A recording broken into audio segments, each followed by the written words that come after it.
Endless Ragnarok is finally upon us, and today I'm going to be bringing you a guide to help you get started with Granblue Fantasy Relink's new expansion.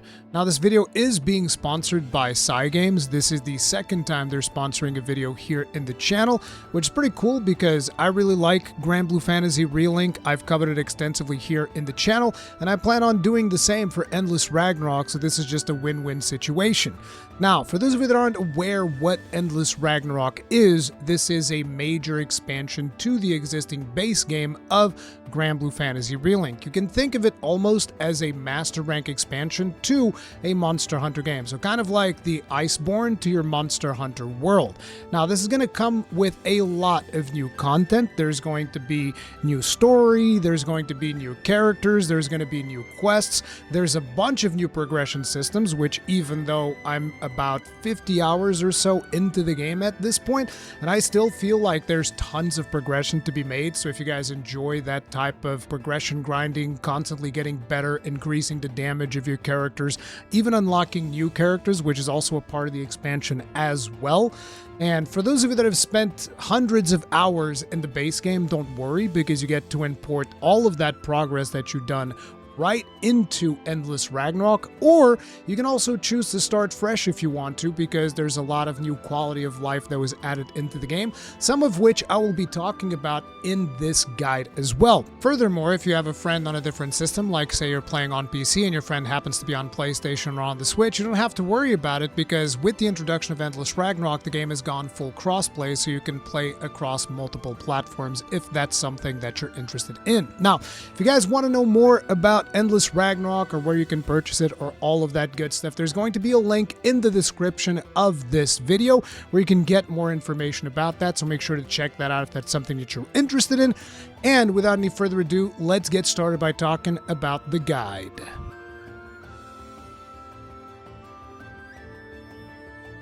So very much like last time, one of the first topics I'm going to be bringing to the forefront is going to be make sure that you progress the main story quest. The reason I always bring this up is because both in Granblue Fantasy Relink as well as Endless Ragnarok, the main story actually gates a lot of progression systems from you, so you will want to advance it. It can be very tempting sometimes to just feel like, oh, I want to stay around this progression level and really just min-max my party to the nth degree, and that is definitely something that you can do. But I would recommend only min-max as much as you need to progress to the next step of the main story quest, because oftentimes what's going to happen is the main story quest is going to unlock new progression systems that are going to make further grinding a little bit easier, or sometimes even just allow you to take bigger leaps and upgrades. So make sure that you progress the main story campaign, because that is going to progressively unlock new systems, both in progression systems as well as power systems, as well as even new sigils get unlocked. So make sure to check those out before you spend like hundreds of hours min-maxing your characters and then only to realize that, oh, another 2 steps in the main story quest and things would have gotten significantly easier. So keep that in mind as you play through the game, and make sure that you progress the main story campaign.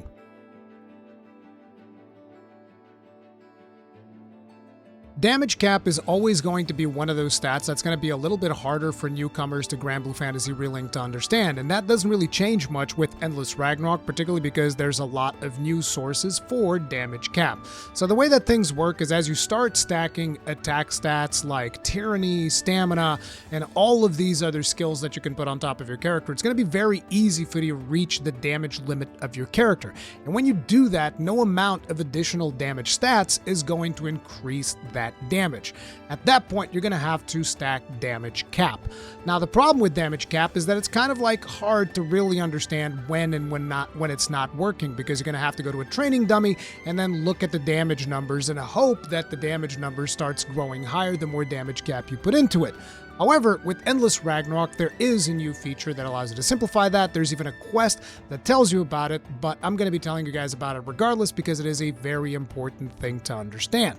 So, in order to get to a training section, you can either go over here to the Grand Cipher, and from the Grand Cipher it is going to allow you to just go to this training dummy, which is Sir Barreled, and then you can go to practice. This is one of the things that I always like to tell people to come and do.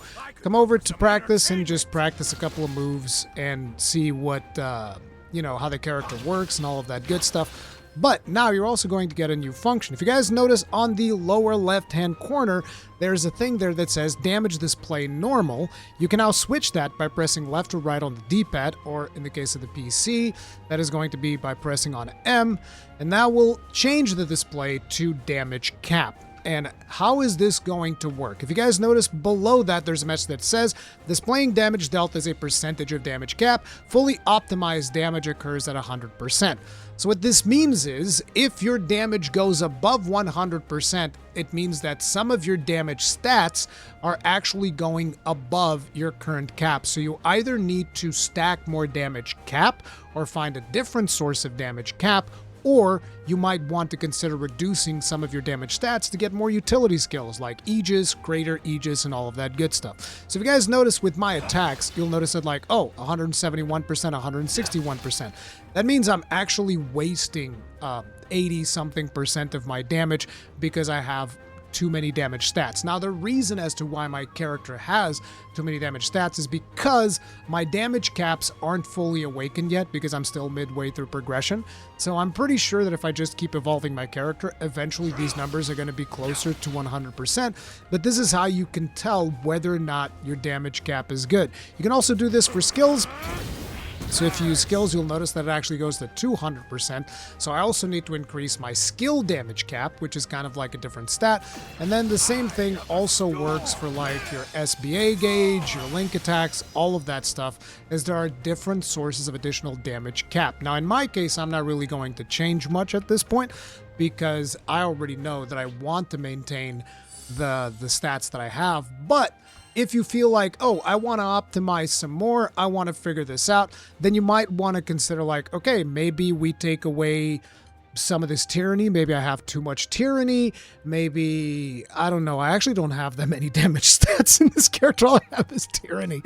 But the point is, I need more damage cap stat because right now I'm hitting the cap on pretty much every attack that I'm doing, which is what you want to do.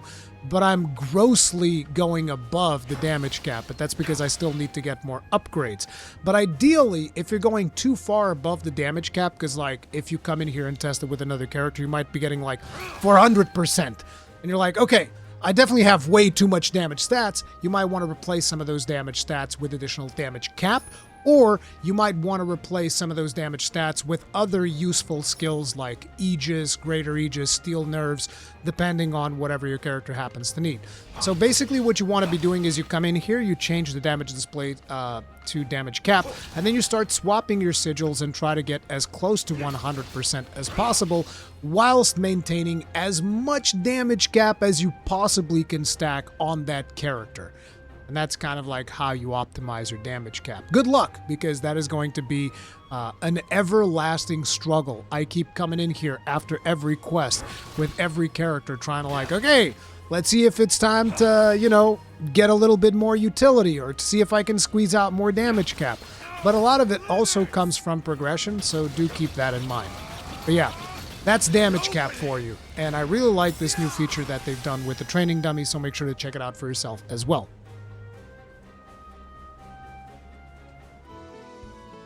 Now, if you happen to pick up one of the new characters like Beatrix, Eustace, Frau, Galanza, or Magliel, one of the things that I feel the need to remind you guys of is very much like the previous characters in Granblue Fantasy Relink, these characters also get their own Fate episodes. So, in order to fully min-max them, that is going to be something that you want to make sure that you go and do. So you already know how to do it. You go to the menu for the Fate episodes, you select the character that you're interested in. Like for me, the one that I played the most so far has been Galanza.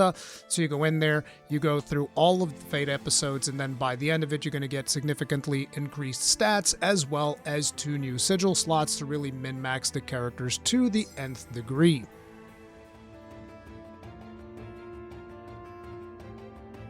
Another really cool system that they've added with Endless Ragnarok is one that allows you to loan out your character to other players and recruit other player characters into your own party. So if you go over here to the quest counter, you'll notice that there's a new menu that says Backup Characters, Enlisted, and Delegate. Now, the way that this works is whenever you want to set up a character to be your delegate, you just hit right trigger and you choose whichever character you want to be available to other players to recruit, and then other players can pick up that character from the menu and they can assign it to their party and they can take your character out on adventures. In a way, kind of like the pawn system from Dragon's Dogma, which is a really cool feature in my opinion, because you build out this character, then other players can use it, and it's pretty nice. And what you get for it is, as you can see, if people end up using your character, you might be able to get some Rafali coins or even gold Dahlia badges, depending on which type of mission your character ended up doing. So I'm going to go ahead and claim these 5 Rafali coins. There's not a huge player pool in the game at this point. That's why my character hasn't done more. And my character is not really fully optimized for endgame because I'm just not there yet, but it is available for people if they want to go and recruit him, which is a pretty cool feature. And if you want to recruit somebody else's character, you can go over there where it says enlist, which in this case is going to be the right bumper. And let's say, for instance, I'm going to go over here to friends, and as you can see, Paradise from Eric's Gaming has a character in here, and I can go ahead and I can recruit him. You guys might be wondering, well, how does that work now? Is he recruited? Is he in your party? Because if we go to the party, you'll notice no, he's not in here. What happens is when you go on a quest, if you have a backup character assigned, they're going to take the slot of your 4th party character. So in this case, it would be Jita. It would remove Jita and add that other character in. So if we go over to the quest counter and we go undertake quest, we go to chaos, and let's just say we take this quest right here, you'll notice on the upper left-hand side that you're going to see all the characters in my party with the exception of Jita, and now Paradise's character is in there because it's set up as the backup character, which is pretty cool because you gain access to a wider pool of characters and other players can use your character as well, and that is going to give you rewards.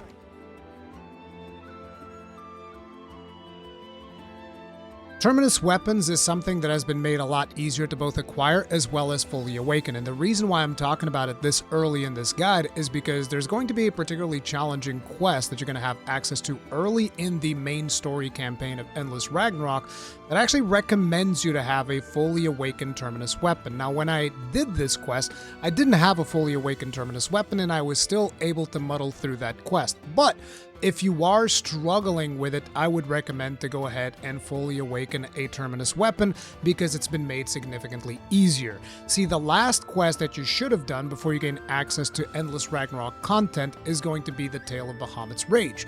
And this used to be how we used to get Terminus weapons. It was a completely random chance for that thing to drop.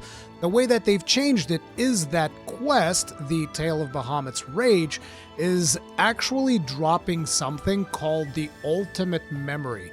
And the way that it works with the Ultimate Memory is that now you can just do this quest and it is going to always drop a certain amount of Ultimate Memory. Once you get 10 Ultimate Memories, that is going to just allow you to go ahead and craft a Terminus weapon. And then there's going to be a system that allows you to fully upgrade it a lot faster than before, which is Conflux, that I'm going to be talking about in this video as well. But I would definitely recommend, if you're struggling in that quest, go back to Tale of Bahamut's Rage, complete that, get some friends if you need to, recruit a character from another player like I showed you guys in the previous tips, and, you know, use that to get an edge and make sure that you collect your Terminus weapon, then get into the Conflux and start upgrading it fully because it's much, much easier to do so now. There are also other characters that are going to be getting Terminus weapons in different ways, but that is going to be much later in the game, and you're still going to be able to grind that out in different ways that don't necessarily require you to do what we used to do back in the day of just like doing Tale of Bahamut's Rage 50 times in a row and hope for the best. It doesn't work like that anymore, thank God. So just keep that in mind. And also, you guys might remember that in the previous guide, I mentioned that you don't really need to upgrade or awaken your Ascension weapon. Guess what? For Endless Ragnarok, you absolutely will, at some point, have to fully upgrade your Ascension weapon. So whenever you feel like working towards that, you can go ahead and do that too.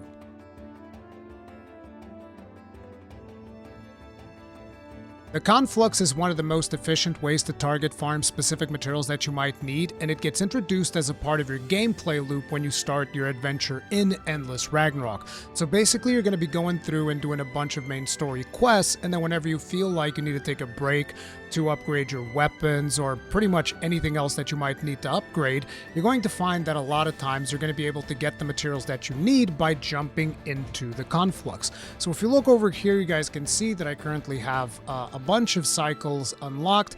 Very early into Endless Ragnarok, you're going to unlock Cycle 1 and Cycle 2, and then a little bit later, maybe a couple of hours or so if I remember correctly, you're going to be unlocking Cycle 3. And Cycle 3 is actually the one that you're going to be needing, say for instance, if you are trying to upgrade your Terminus weapons. So if you guys notice here and we press like X or square, it's going to tell us what the rewards are for completing Cycle 3.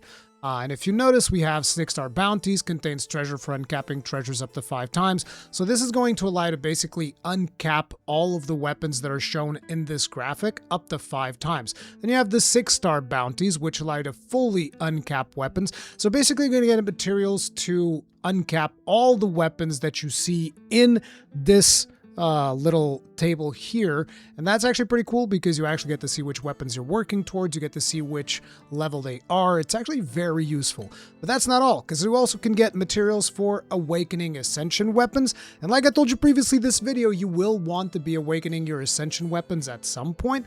Then you also get specific materials for unlocking Eternal Ascension weapons. So the Ascension weapons for the DLC characters are slightly different than the Ascension weapons for other characters, and this is where you can come to get the materials for those.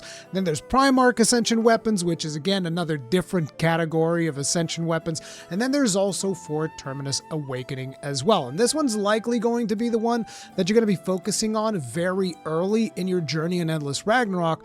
But essentially, you're going to be jumping back into the Conflux from time to time to make sure that you grind out things that you will need. Now, at certain points of progression, you will find that the materials that you want are actually not available in the Conflux, and at that point you're going to have to resort to like old school grinding. But whenever you can and whenever you need to actually farm, I would actually recommend check to see if the things that you need are listed as rewards at Conflux, because you might just be one run away. Essentially, the Conflux is kind of like something that they went ahead and they did in order to prevent people from doing the AFK farming that a lot of us were doing, because this way you get this little mini game that's a lot more fun, and you also get to get the materials that you need for the weapons that you're trying to grind for. The Conflux also has its own mastery system, so if you go over to the ladies in blue that are next to the quest counter and you speak with them, you can go to Tredame. This is a place that you go to the very first couple of times that you go into the Conflux, and you can talk to this lady over here, who I believe is a Storiath, and you speak with her, you go to Resonance, and in Resonance you'll notice that you have these points, which you can only get by playing Conflux. They're called Conflux points, and then you can just put points into the mastery tree. It is quite expensive to get all the way to the end, but it is worth it because it increases how effective you are when you are fighting in the Conflux. So make sure to spend these points as you are in between runs so that you're going to be more effective the next time that you jump into the Conflux. In terms of power-ups for the Conflux, if you are unsure of what you should be getting in order to really become stronger, usually if you get a power-up that allows you to get additional damage cap or supplementary damage, those are usually pretty solid choices, because most of the times if you're building your characters properly, your main cap is going to be the damage cap or supplementary damage. So those are usually the things that you want to get in order to increase your damage as much as possible. Other recommendations would include stuff like whenever you have something that makes your attacks or skills cause burn or glaciate, those are also very useful because there are other power-ups later down the line that also synergize really well with those. Like for instance, there are some that if you glaciate then it deals additional damage, and those types of power-ups really work very well together, so that would be my recommendation. But for the most part, I don't really find the Conflux to be super challenging if you're keeping up with your power levels, so just make sure that you're always upgraded to whatever levels the Conflux allows you to get before you move on to the next level, and you should be just fine. At least that was the case for me. But I'm also going to be doing some more advanced guides in the future. If people are having trouble with the Conflux, make sure to put that in the comment section down below. I might do a dedicated guide to the Conflux if I find there is demand for a video of that nature.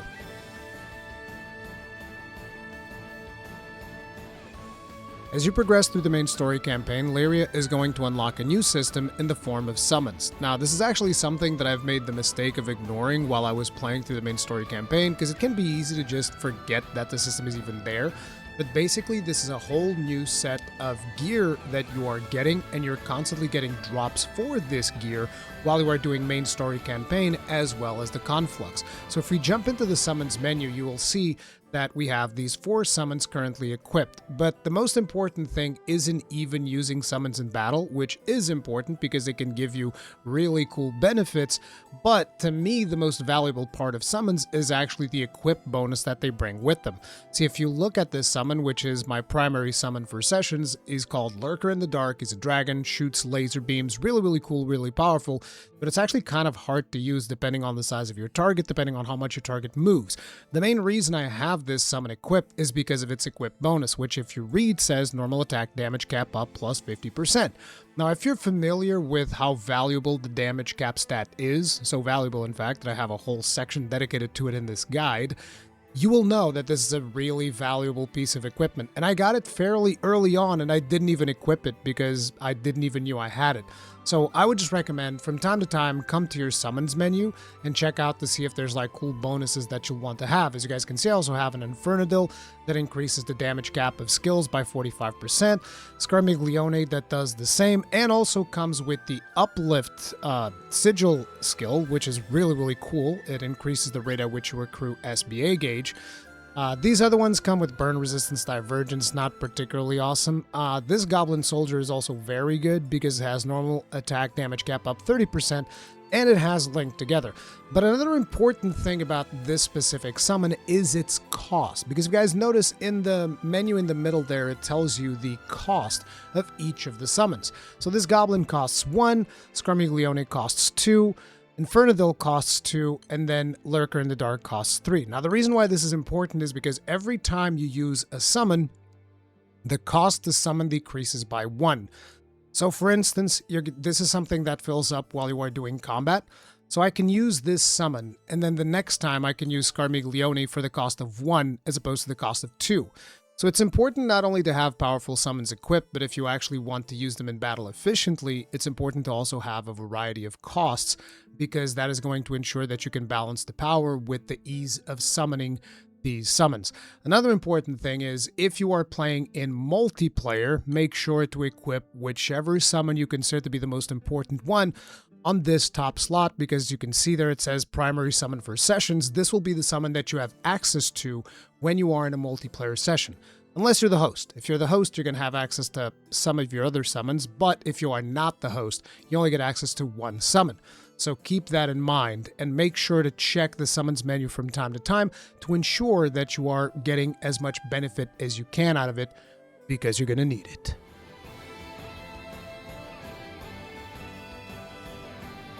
Master Traits is a system that allows you to change the playstyle of any character in the game, and this allows 2 players to both be playing Galanza in different ways. And this is a feature that I've been really excited for ever since the devs spoke about it in the showcase. Let me show you guys exactly how this works. So if you jump into the Master Traits menu, you'll notice that every character is going to have 3 paths laid in front of them. In the case of Galanza, we have Extreme Deathmatch, Turbo Turbine, and Put on a Show. So we're going to jump in here, and each of these styles basically provides you with a different playstyle for Galanza. So because I've been playing a lot of Galanza, I already know what each of these does, but you can kind of get to the bottom of it by just reading the different passives that you get on the right-hand side of the screen right now. But this one right here, Put on a Show, is all about spamming skills. The more skills you spam, the more damage Galanza is going to deal, and this keeps stacking up so that it's basically all about spamming as many skills as you possibly can in the shortest amount of time that you possibly can, and that is going to just lead to more and more damage. The other style that you have, which is Extreme Deathmatch, this one buffs Galanza whenever he's in Deathmatch mode, which is kind of like his Super Saiyan mode whenever he takes off his armor and puts the armor on the spear so that the spear deals more damage. Whenever he goes into deathmatch mode, this basically increases his damage, but at the same time, it reduces his defense. And because I'm playing Galanza as a more tanky type of character, this is not the style that I went into. I went into Turbo Turbine. So Turbo Turbine is basically all about you using Galanza's spinning attack to deal as much damage as possible and stopping the spinning attack at the right times, because that is going to increase the damage of the combo finisher of Galanza's spinning attack. And this is the style that I've enjoyed the most so far. I've also dabbled a little bit in Put on a Show. both of them are very fun. This one I haven't really used all that much because it reduces his defenses, and like I said, I'm playing him as more of a tanky character. So how does this work? So as you can see, there's currently 3 passive perks, and I have all of them.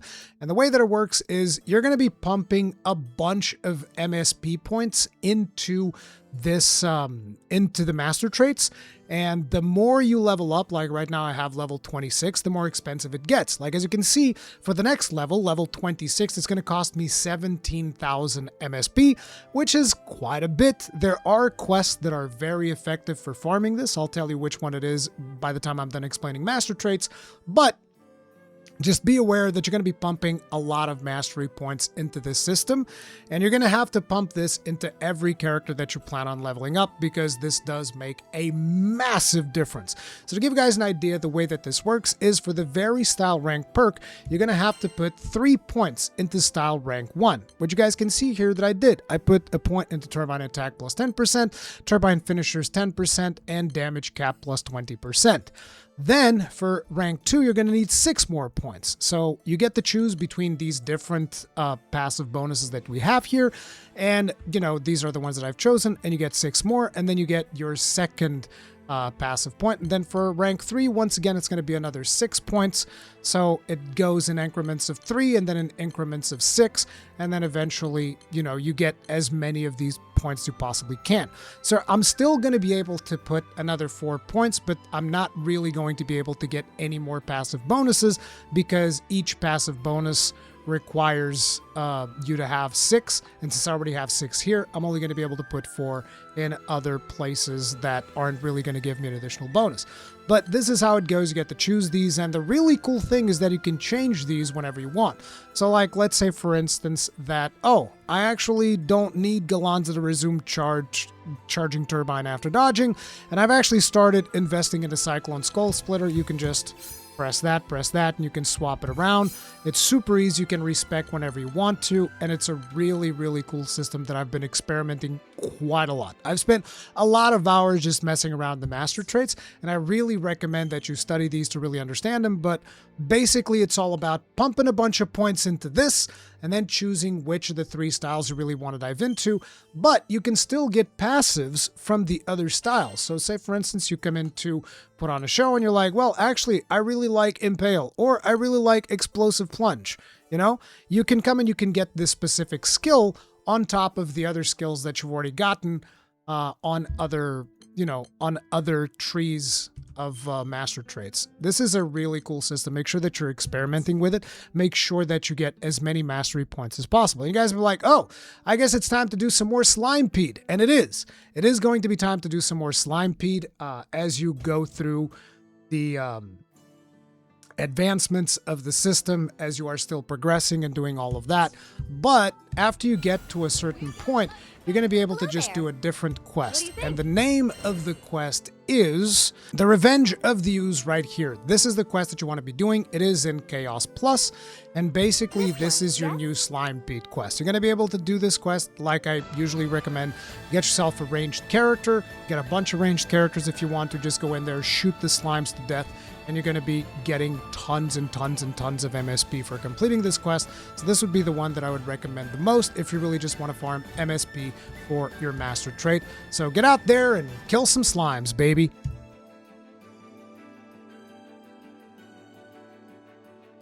Primal Burst is the upgraded version of Chain Burst that got introduced with Endless Ragnarok. This is something that happens whenever you combine all the Skybound arts of all of your team. You don't just get a Chain Burst, because at the end of the Chain Burst, Lyria is going to come in and do a massive summoning attack that is going to deal devastating damage. And you might have done it a couple of times now that you've started playing Endless Ragnarok, and you're wondering what exactly is the condition that triggers a Primal Burst as instead of a regular Chain Burst. And the way that it works is you just have to enter link time before you do the Chain Burst. So link time is whenever you do a certain amount of link attacks. You'll notice that there's a percentage counter. Whenever that percentage comes to 100% and you do another link attack, then you're going to enter link time. After you've entered link time once, Lyria is going to be primed to doing a primal burst. So if you then chain all the skybound arts of your team, you're going to see that at the end of it, Lyria is going to do her own summoning finishing attack.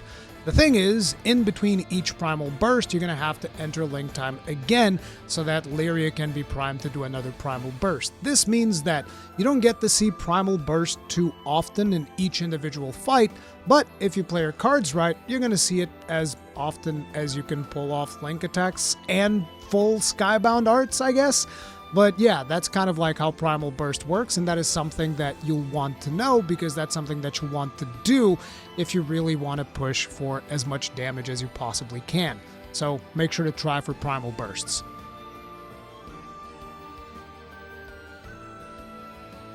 As you upgrade the multitude of weapons and sigils and go through all of the different systems that require you to actually spend money in the game, you're going to start noticing that you'll eventually run out. And at that point, you might be like, well, what the hell am I going to do now? There's actually a sell option if you go to the blacksmith, and the really cool thing that they've done with Endless Ragnarok is that it automatically prompts you to sell all of the vendor trash that you've accumulated over your playthrough. So if you just hit sell, you'll notice that it instantly tells you want me to liquidate these items for you, and you want to go ahead and you want to answer yes, because all of these items, their only purpose is vendor trash. So do that and you're going to be doing a lot of money. You'll notice that if you're just playing through the game normally, if you're just going and doing missions, you should be making more than enough money to sustain your character throughout the multitude of upgrades that you're going to be doing. But in the event that that is still not enough, you can also sell additional treasures. The way that I usually do it is I just look for items that I might have 999 of, and I'll sell like 100 of those if I need some cash, or stuff that you have a lot of, like I have a lot of legendary merits, I can sell those as well. But usually you shouldn't have to get to this point. You should be making more than enough money to sustain. You can also sell sigils that you maybe don't need, and you can also sell right stones that you're not going to be using. There's also a lot of value to be had there. So keep that in mind if you start running out of coin. But usually just using the sell menu and selling like the glitter stones and vendor trash that the game provides you with is usually more than enough. So keep that in mind.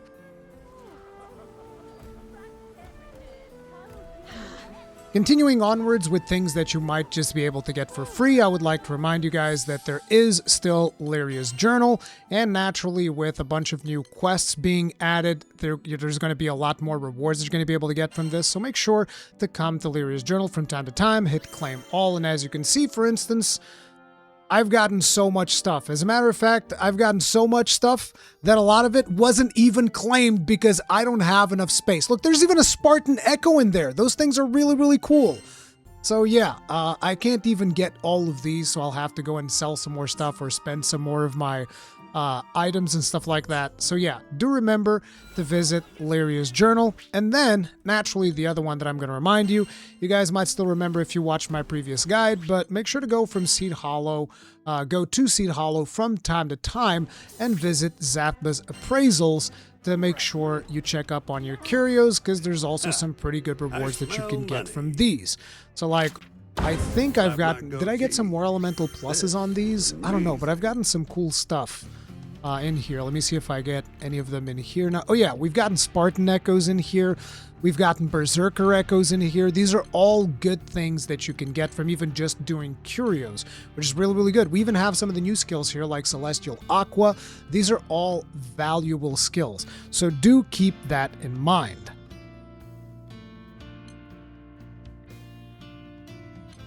And finally, I would like to call out your attention to a very specific quest. If you guys remember, in Granblue Fantasy Relink, there was a lot of stuff to do with the Pincers, which are these small crabs that you're going to be fighting while you are playing through the campaign. So there's different versions of those things in Endless Ragnarok. So one of the first ones is going to show up in Chaos difficulty, and it is going to be Jumbo Crab's title fight. And I'm going to be calling your attention specifically to this one, because this is kind of like a unique little quest that you're going to be doing, and the first time that you clear it, you're going to get the Sumo Force sigil. And the Sumo Force sigil can actually be quite interesting if you want to put it on a character that's more of a supporty type character, because this is going to raise based on the number of times that you complete this quest, so you get the maximum benefit of it as of the time of recording of this video for completing this quest 5 times. So if you do this quest 5 times, this specific sigil is going to be fully powered up. And what this sigil does is it increases your healing cap, and it also increases your stunning capabilities. I have it equipped onto my captain here. So as you guys can tell, if we go over to Sumo Force, it increases stun power by 25, healing cap by 10%, because this is the character that I have that actually does some healing, and also increases your attack by 1,000, your HP by 2,000. It's not the most powerful thing ever, but the healing cap plus 10%, I kind of like it, and I also like the fact that it gives you stun power 25. It's just a neat little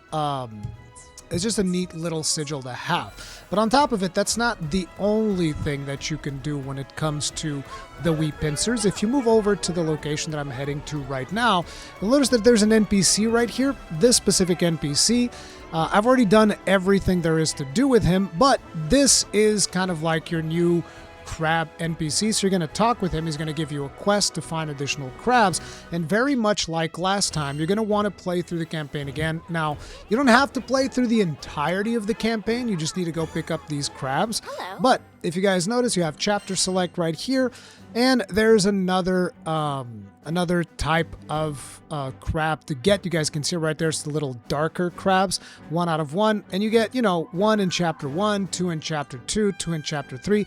It's not that much. I got this done in a fairly reasonable amount of time. I might do a full guide. If you guys want to know where to find these, let me know in the comment section down below. But yeah, this also gives you access to a couple of more interesting sigils, but they're not quite as important as crab vestment returns from what I can tell. There is a sigil that is really good. It increases your damage cap a little bit and gives you like some type of supplementary damage. I'm not going to show it because I want you guys to actually find it for yourselves, but there are some cool sigils to be had there. Maybe not as important as crab vestment returns, but still pretty good. So you might want to go ahead and get that done as well. It's just, I know that I have a tendency to forget. I only got this done like the day before recording this video because I wanted to get it done ahead of recording the video. But yeah, those are all of my tips for Granblue Fantasy Relink Endless Ragnarok. Once again, thank you very much to the Cygames for sponsoring this video. It is very helpful, and hopefully the video was helpful for you guys. If it was, hit the like button, subscribe button, notification icon, all that jazz. Click the link in the description because that also helps me out a lot. Thank you very much for watching, and I'll see you guys in the next one. Stay strong, stay safe. Peace out.